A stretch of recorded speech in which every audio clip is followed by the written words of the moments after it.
ನಮಸ್ಕಾರ, ನೀವು ನೋಡ್ತಾ ಇದ್ದೀರಿ ಕನ್ನಡ ಸ್ಫೂರ್ತಿ ಸುದ್ದಿವಾಹಿನಿ. ದೇಶಾದ್ಯಂತ 77ನೇ ಗಣರಾಜ್ಯೋತ್ಸವದ ಸಂಭ್ರಮ ಮನೆ ಮಾಡಿದೆ. ಇದೇ ಸಂದರ್ಭದಲ್ಲಿ ಕೊಪ್ಪಳ ತಾಲೂಕಿನ ತಿಗರಿ ಗ್ರಾಮದ ಸರಕಾರಿ ಹಿರಿಯ ಪ್ರಾಥಮಿಕ ಶಾಲೆಯಲ್ಲಿ ಅದ್ದೂರಿಯಾಗಿ 77ನೇ ಗಣರಾಜ್ಯೋತ್ಸವವನ್ನು ತುಂಬಾ ವಿಜೃಂಭಣೆಯಿಂದ ಶಾಲೆಯ ಶಿಕ್ಷಕರ ಸಮ್ಮುಖದಲ್ಲಿ ಹಾಗೂ ಗ್ರಾಮದ ಹಿರಿಯರ, ಗಣ್ಯರ, ಯುವಕರ ಹಾಗೂ ಮುಖ್ಯವಾಗಿ ಶಾಲೆಯ ಮುದ್ದು ಮಕ್ಕಳ ಸಮ್ಮುಖದಲ್ಲಿ ಧ್ವಜಾರೋಹಣ ಕಾರ್ಯಕ್ರಮವನ್ನು ಮೊದಲಿಗೆ ಸಂವಿಧಾನ ಪೀಠಿಕೆ ಏಳುವುದರ ಮೂಲಕ ಧ್ವಜಾರೋಹಣ ಕಾರ್ಯಕ್ರಮವನ್ನು ನೆರವೇರಿಸಲಾಯಿತು. ನಂತರದಲ್ಲಿ ಶಾಲೆಯ ಮುದ್ದು ಮಕ್ಕಳ ಛದ್ಮವೇಶ, ಭಾಷಣ, ಇನ್ನು ಹಲವು ಸಾಂಸ್ಕೃತಿಕ ಕಾರ್ಯಕ್ರಮಗಳು ಜರುಗಿದವು. ವೇದಿಕೆಯನ್ನ ಉದ್ದೇಶಿಸಿ ಮಾತನಾಡಿದ ಹನುಮಗೌಡ ಪೊಲೀಸ್ ಪಾಟೀಲ್ ರವರು ಹಾಗೂ ಮಲ್ಲಿಕಾರ್ಜುನ ಯತ್ನಾಳ್ ಶಾಲೆಯ ಶಿಕ್ಷಕರು ಮಾತನಾಡಿದರು.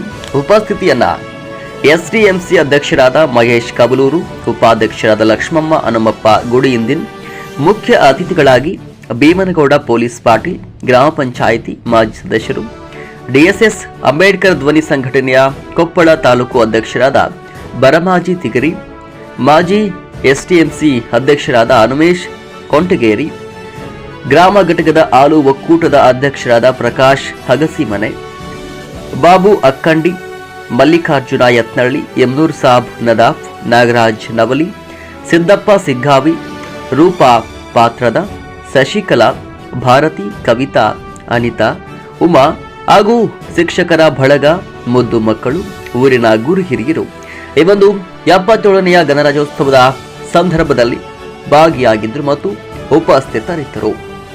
ಭಾರತವು ಒಂದು ಬೃಹತ್ ಸಂವಿಧಾನ. ಪ್ರಪಂಚದೊಳಗ ನಮ್ಮ ಸಂವಿಧಾನದಷ್ಟು ದೊಡ್ಡ ಸಂವಿಧಾನ ಯಾವುದೂ ಇಲ್ಲ. ಏನು ಬೇಕು ನಮ್ಮ ಸಂವಿಧಾನದಲ್ಲಿ? ಅಂಬೇಡ್ಕರ್ ಅವರನ್ನು ಮಾತು ಹೇಳಿದಾರೆ, ಶಿಕ್ಷಣ ಹುಲಿಯ ಹಾಲಿದ್ದಂತೆ, ಕುಡಿದವರು ಮಾತ್ರ ಗರ್ಜಿಸುತ್ತಾರೆ.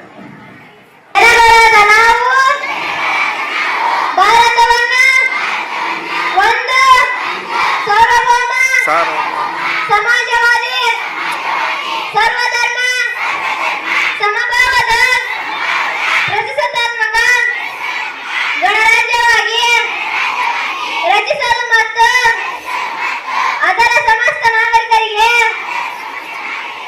ಸಾಮಾಜಿಕ, ಆರ್ಥಿಕ ಮತ್ತು ರಾಜಕೀಯ ನ್ಯಾಯ, ವಿಚಾರ, ಅಭಿವ್ಯಕ್ತಿ, ವಿಶ್ವಾಸ, ಧರ್ಮಶ್ರದ್ಧೆ ಮತ್ತು ಉಪಾಸನಾ ಸ್ವಾತಂತ್ರ್ಯ, ಸ್ಥಾನಮಾನ ಹಾಗೂ ಅವಕಾಶ ಸಮಾನತೆ ದೊರೆಯುವಂತೆ ಮಾಡಲು ಮತ್ತು ವ್ಯಕ್ತಿ ಗೌರವವನ್ನು, ರಾಷ್ಟ್ರದ ಏಕತೆಯನ್ನು ಹಾಗೂ ಅಖಂಡತೆಯನ್ನು ಸುನಿಶ್ಚಿತಗೊಳಿಸಿ ಅವರಲ್ಲಿ ಮಾತೃಭಾವನೆಯನ್ನು ವೃದ್ಧಿಗೊಳಿಸಲು ಶ್ರದ್ಧಾಪೂರ್ವಕ ಸಂಕಲ್ಪ ಮಾಡಿದವರಾಗಿ ನಮ್ಮ ಸಂವಿಧಾನ ಸಭೆಯಲ್ಲಿ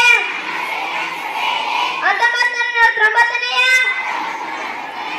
ಇಸ್ವಿ ನವೆಂಬರ್